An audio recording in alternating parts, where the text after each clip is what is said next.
Welcome to CleanTitans. Today, we delve deep into the world of agrivoltaics, a groundbreaking solution at the intersection of agriculture and renewable energy.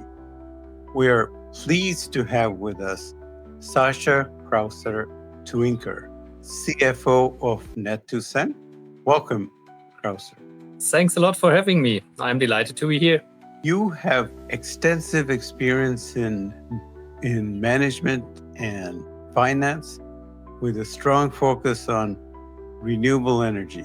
Could you provide us with a brief overview of your background and your journey to Net2Sun? Yes, of course, I can. I started my career some years ago as a bank clerk and studied business administration. Afterwards, I have worked in different roles as management consultant and interim manager in different branches like energy, logistics, information technology. But after some years, I was searching for something more inspiring. And more or less by chance, I got the connection to Net2Sun. And I think 8 years from now, and it was the start of my career in Net2Sun. Net2Sun is a pioneer in agrivoltaic in Germany. Could you tell us what Agri-PV actually is and why is it important?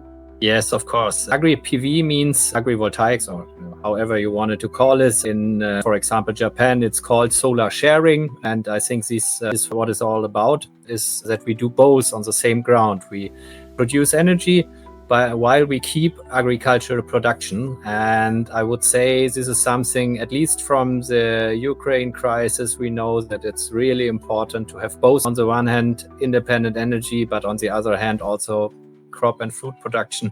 And this is what agrivoltaics is about. Agri-PV has the potential to revolutionize the way we utilize land. Could you elaborate on the key benefits that this technology offers on both the agricultural and the energy fronts? Yes, of course. I think the most important topic is that in agrivoltaics, 1 and 1 should be more than 2. So we can do energy production while keep more or less, or the biggest part of the ground for the agricultural use. And this is, I think, the first very important advantage. Second is also that it's a way to adapt to the agriculture to climate change, also by stabilizing the income of the farmer whenever they get problems from the agricultural production and problems over there, but also in terms of synergies. For example, agrivoltaic installations can protect against hail, especially for special crops, which are very sensitive, but also in arable land against wind, to better get along with the agricultural production with the challenges of the climate change. How does Agri-PV differ from conventional solar parks, and why is it important to make a distinction? I think the most important point is, of course, that we do not lose the agricultural production on the ground. Yeah? There are maybe in some conventional PV installations also some aspects can be done, for example, some biodiversity enhancement or even, let's say, sheeps. But that's more a question of maintaining the plant and caring for the grass not to grow too high. I think real agricultural Agri-PV means that there's a lot of space left for the agricultural use. And we have a real primary use in agriculture and only a secondary use in energy production. Net2Sun is a pioneer in vertical Agri-PV systems. That means that the solar panels are standing upright in an east-west direction. Could you elaborate on the unique concept of this technology? Yeah, there are different aspects. I will focus now on the agricultural part, and that it's the least ground coverage you can have. Yeah? You can imagine we use different dimensions for different applications. We have the vertical dimension for the energy production with picking up the morning and evening sun.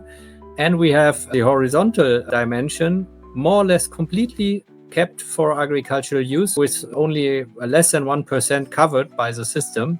And I think this is something which is a difference from the vertical system compared to all the others in terms of agricultural use. What are the key motivations for Net2Sun to specialize in vertical PV systems? And what are some advantages as compared to other PV designs?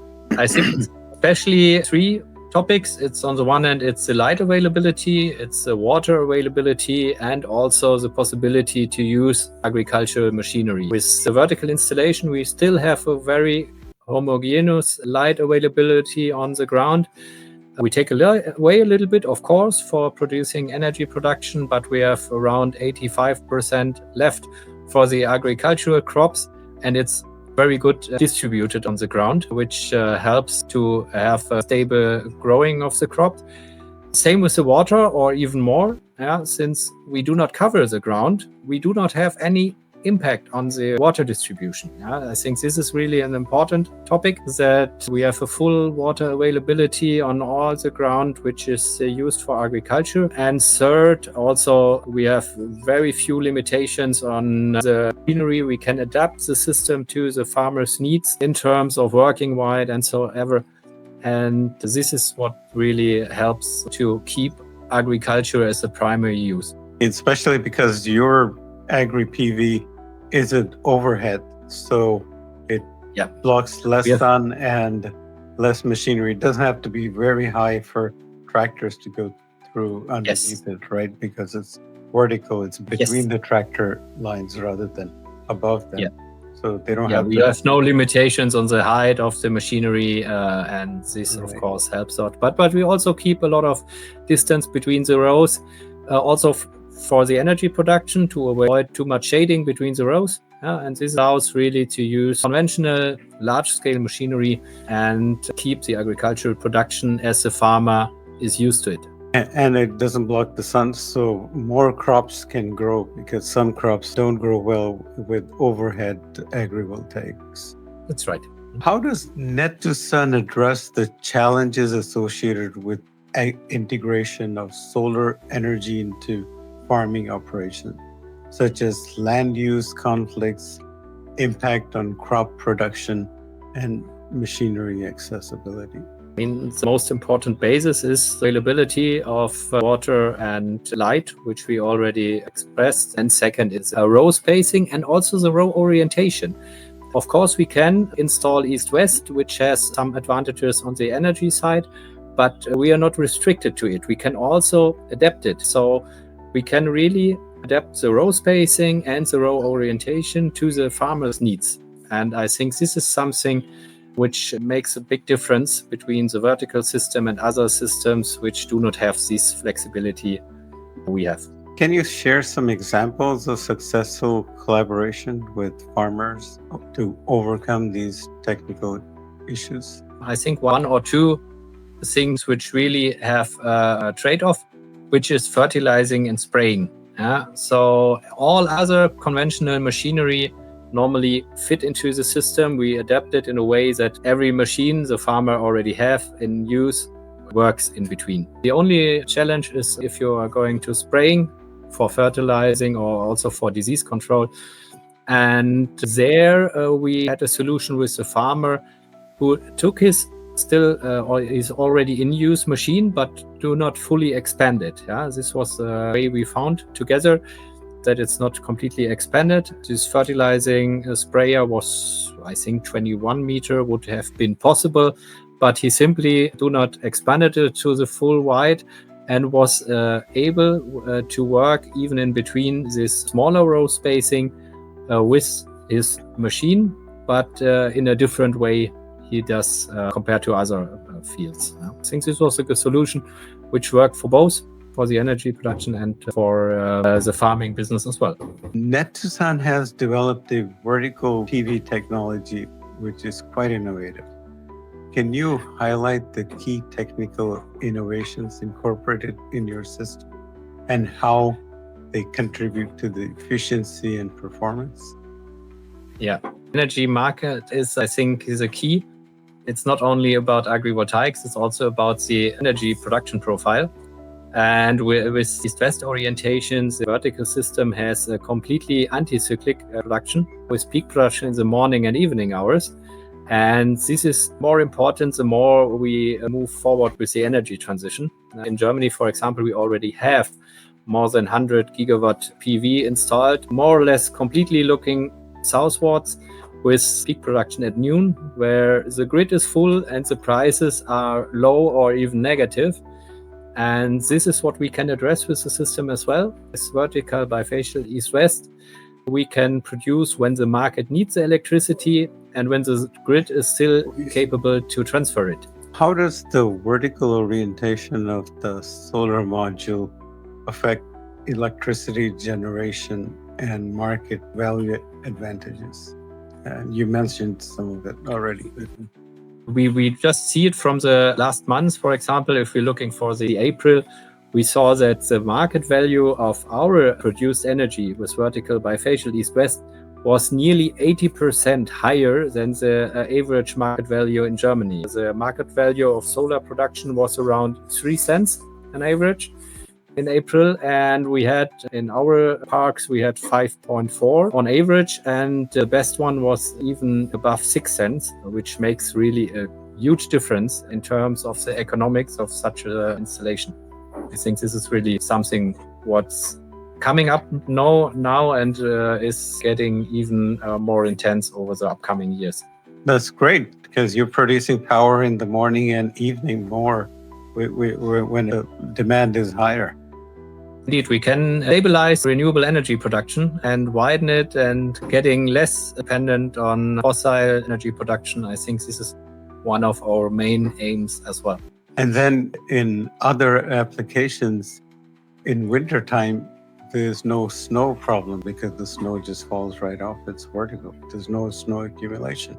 Absolutely right. There's even a second very important aspect, that the albedo, the reflection from the ground, really goes up from snow. It's dependent on the crops. We have normally 0.2, 0.3 reflection albedo effect, and snow has 0.8. So snow is really a boost for the energy production for a vertical installation. And this is also what we see from the data from our existing parks. The no blockage means you don't have to clean them or wait for the snow to melt. That's indeed a general advantage, not only if we're talking about snow, but also if we're talking about dust and so on. We have much less coverage of the modules with dust, so less cleaning necessary. In Europe, we do not see any cleaning at all so far, which is necessary. And this is, of course, a big advantage in terms of the maintenance of the system. So the rain takes care of all the cleaning? That's the guy who cares for the cleaning. Yeah. Excellent. What ongoing research and development efforts is NETUS undertaking to further improve this technology and expand its application? We have an own research department, which especially focus on the W's, synergies, the agricultural yield, but also on biodiversity questions. And there we are working together with leading universities and research institutes to collect data, to see how it works, and to get also the best combinations of agricultural production, biodiversity measures, and energy production. Can you say more about specific areas of innovation, such as increasing energy output, reducing costs, or developing new materials?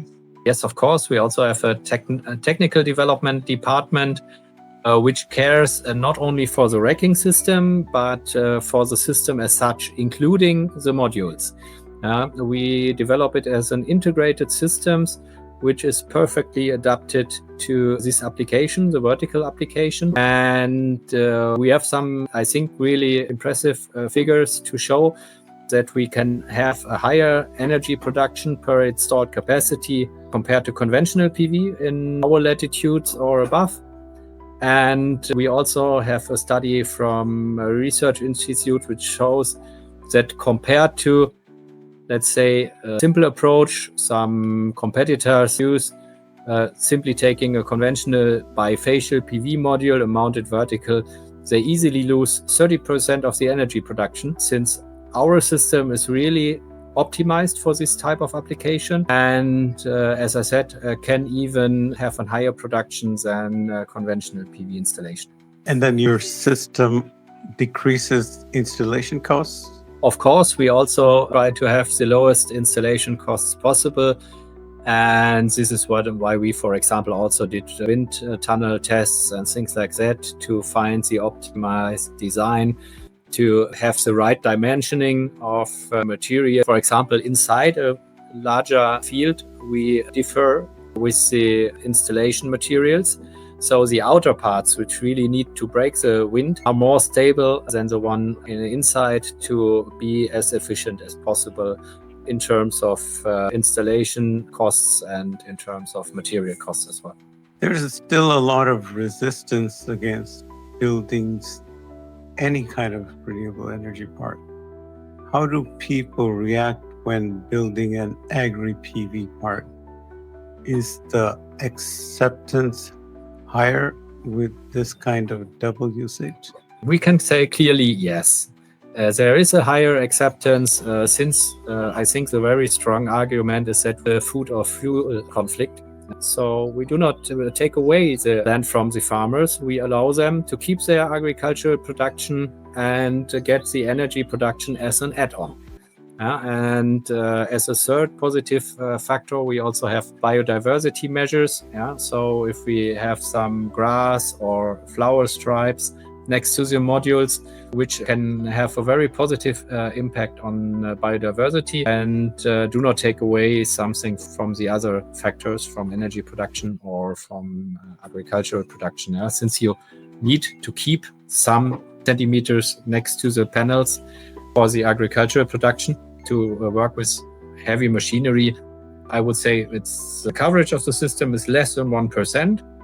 But we would use for agriculture around 90%, and around 10% is kept for biodiversity measures, which can really help to increase the acceptance of such installation. And maybe help insects and pollinators. Yes, absolutely.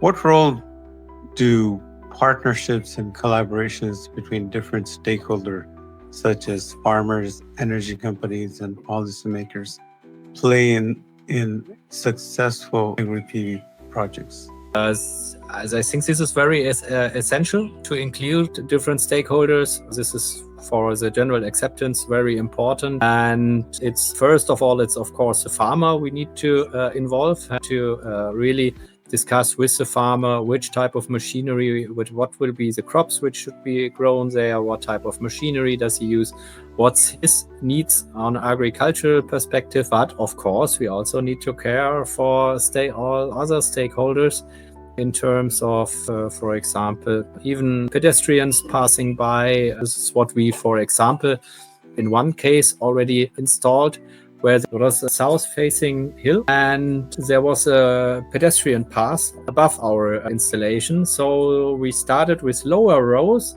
just to keep the wide distance view. So if you pass by there, you do not see a lot from the system, since it started only with the lower level, and when we came down more, then we increased the installation height to keep different stakeholders' needs together. For example, also have still keeping some paths for wild animals and things like that.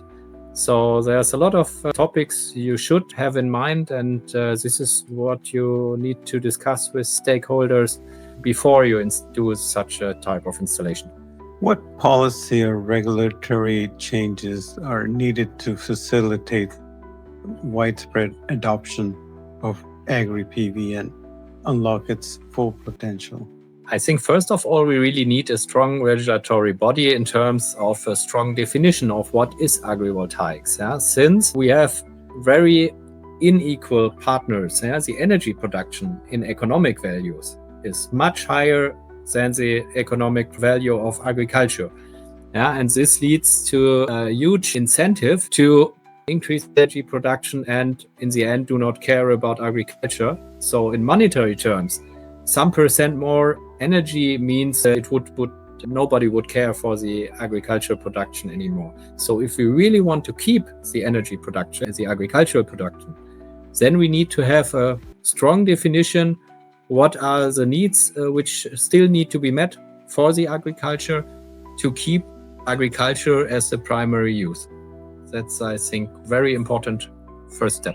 What role can governments play in providing incentives, removing barriers, and creating a more supportive environment for Agri-PV investments? If we have this strong regulatory body with strong definition, then we can, of course, give some sort of exclusive access, for example, to arable land, simply to avoid that it's wasted for pure energy production, especially the higher value ones, and keeping the agricultural production there and exclusively allow agrivoltaics. Another topic can be and is already special feed-in tariffs for agrivoltaic to make this more attractive and make it simply happen in large scale.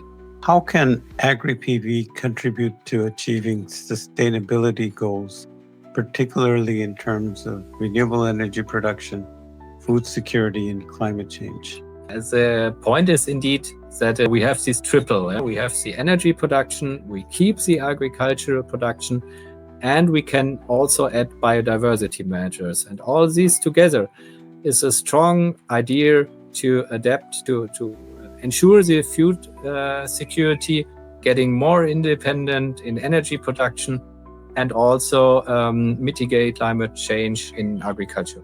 What about for water resource management? There, I think it's dependent on the type of system you use. As I explained for the vertical, we do not influence the water management on the agricultural ground, and this leads to the, let's say, most degrees of freedom for agricultural use and allows a complete independent use. What we also see is that due to the wind reduction on the ground, this even can, especially in dry areas or dry summers, can really help to better get along with water, since also the wind takes away a lot of water from the ground. And due to the reduction of wind speed, we see better water management and also higher crop production in between the fields. As Agri-PV is still a relatively new field, what market trends and growth prospects do you foresee for this technology, both in Germany and overseas? We are very happy that we see the current situation more or less as a starting point for agrivoltaics. So many different countries are caring for regulation on agrivoltaics. Many start with exclusive land access. Many are starting also with special feed-in schemes. For example, Italy, Austria, Germany, and several others. And so we are quite confident that we will see a large-scale market rollout, even if especially the definition of agrivoltaics is not on the level it should be. I think it's the right way now to start to go ahead and to adapt the regulation step by step, since of course we cannot wait until energy transition is done or failed. We need to be there now, and that's exactly what's happening. So we are quite confident that agrivoltaics will have an important role in the future energy transition. What regional differences do you see in Agri-PV, and what factors are driving or hindering its growth in different parts of the world? I think the biggest challenge is indeed the regulatory aspects in terms of differences. We see, of course, different challenges if you wanted to do, for example, permanent crops or grassland or arable land, or to use it for pasture farming. I think this is the first one which needs to be differentiated, and where we really need to, especially also in terms of regulation, we need to have a look what's really needed. And of course, there are also differences in the regions. So the more you get to the south, the more sun you have and the more shadow is needed for crop production in the future. While, for example, in Germany or Northern Europe, Things wind are the bigger challenge, and we do not have such big need for a reduction in light availability. Are you expanding outside of Europe in the global Yes, south? we are expanding outside of Europe. We are already active, for example, in Japan, where we have with Soichoku Solar an own brand and an own company established. We are also expanding to India and different other parts of the world where we wanted to go ahead with the vertical system, which is our development and our technology, and which we think can help different regions. On the one hand, makes the energy transition done, and in a way where it is not taking away the farmland and having these advantages in comparative energy production and so on. What financing models and investment strategies are most effective in attracting investments and scaling up Agri-PVs? Well, we focused a lot on crowd investing, which really helps us a lot in as a company to grow and to get from 6 employees in the beginning to 130 right now. And that was really a important building block for us. And we also use it in our PV projects to allow the people to invest in their own project. For example, the inhabitants of the villages where it is installed get some bonus and things like that to really participate in what we are doing. And if we are talking about scaling up, of course, we also need to more and more involve, let's say, established other investment types. But that's not really an opposition. It can be intelligently combined with having some crowd investment, especially for the local inhabitants, and add conventional, let's say, bank loans and things like that for scaling up these topics. I recently spoke to the CEO, James Powell of Orklis in Netherlands, and he's got a fintech that helps local communities do fractional investment. So in a village, you can have a cooperative where all the villagers can put very small amounts of money or large amounts of money in the project and then get shares and get some return on their investment. I think this is also quite important simply for the participation of the people and to, let's say, together make it happen. They get some return and they feel proud. Definitely. They are tracking energy production and also are happy if the sun comes and they have a good production. And they make money.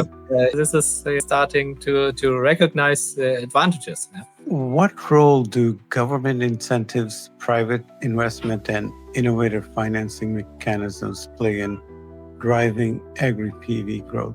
Regulatory body is important, we already said. Yeah. And the finance market also gives, let's say, the tools we need to, even if we're talking about innovative finance, which I would also see, for example, crowd investing, gives some support for doing what what our aim is to get more PV installation done, having the acceptance, having the financial for bringing it, simply make it happen. Looking ahead, what emerging trends and untapped potential do you see for Agri-PV, and what role will Net2Sun play in shaping this future? I think agrivoltaics as such is a more global trend, which will be important to share. And for us as Net2Sun, we especially focus also on the energy perspective to widen the availability of renewable energy simply by our anti-cyclic production profile, and which can accelerate the energy transition simply due to the better utilization of the energy grids, due to the fact that we produce energy when it's needed and when it's also money worth. This is what I think is a very important topic. And let's say as a company, of course, we are the worldwide leaders in vertical bifacial PV, and this is what we want to keep. And this is our aim. What advice would you give to farmers, investors, and policymakers who are interested in exploring agrivoltaics? Simply ask us.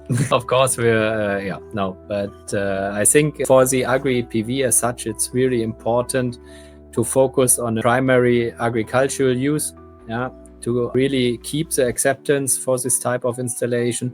We see some trends in the market, and competitors simply wanted to, let's say, some sort of greenwash conventional PV by, for example, claiming some sheeps under the panels as agrivoltaics, and this is something which can really damage agrivoltaics. We have a really strong mission to combine agriculture and energy production, and this is something we really need to keep, and we need to show the technology is there to make it happen together. But this is also the one which need to be get in larger scale, and not, let's say, conventional PV with some dons. Any plans to bring this to the US market? We were already there. We are looking at the US market as well. It's interesting. We see that I was really surprised by the speed, I need to say, since I think the first time I was there was 2020. It was a complete niche. 2023, it was okay. There was a first podium discussion on agrivoltaics, and a year later, there were already many states caring for agrivoltaics rules and so on, regulations. So we see the US as a big market. We as a company still need to focus on only, let's say, a few markets which we can handle. And we currently still focus on Europe and some selected ones. As I said, we are in India and in Japan, but of course the US market is interesting for us and will hopefully be a future market for us as well. And then you're also using this bifacial vertical solar as fences and on rooftops. Can you talk a little about that? We do not really use it on rooftop, but we use it on as fences, as an alternative to rooftop, or also an addition. So let's say the roof doesn't really fit for south-oriented rooftop PV conventional, or if you have also higher self-consumption in morning and evening hours, fence can be an interesting alternative. And these also have different advantages. If you also have east-west orientation, it can have the advantage with the morning and evening production. You can have the advantage with the snow you already mentioned, so that it's not have the problem to clean it in the winter time. And it's also, let's say, a seeable sign for, let's say, the energy transition. If you have, for example, an electric vehicle in your garage, it's quite cool to have also a fence around your house which produces the energy you consume with your electric vehicle. Well, this has been an incredibly insightful conversation. Your expertise and vision for Agri-PV is truly inspiring. Thank you for sharing your knowledge with us. Thank you for having me. It was really a pleasure to be here. And to our viewers, thank you for joining us on CleanTitans. Please subscribe to our channel for more inspiring stories and insights into the clean energy revolution. Until next time, stay innovative and committed to a sustainable future.